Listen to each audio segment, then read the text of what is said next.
ভেঙে নিন একটি বাটিতে। এমনভাবে ভাঙতে হবে যেন কুসুম আস্ত থাকে, ছড়িয়ে না পড়ে। এর ওপর স্বাদ অনুযায়ী গোলমরিচ ও লবণ ছিটিয়ে দিন।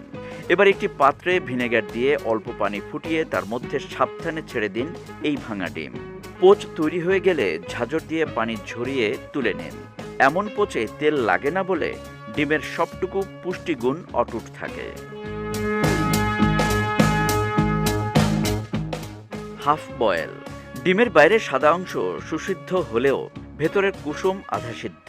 এমন ডিমকেই স্বাস্থ্যকর বলে দাবি চিকিৎসকদের। আগুনের আঁচ ডিমের ভেতরে থাকা ক্ষতিকর জীবাণুদের মেরে ফেলে, সঙ্গে কুসুমের ভেতর থাকা সবটুকু পুষ্টিগুণকেই আগলে রাখে।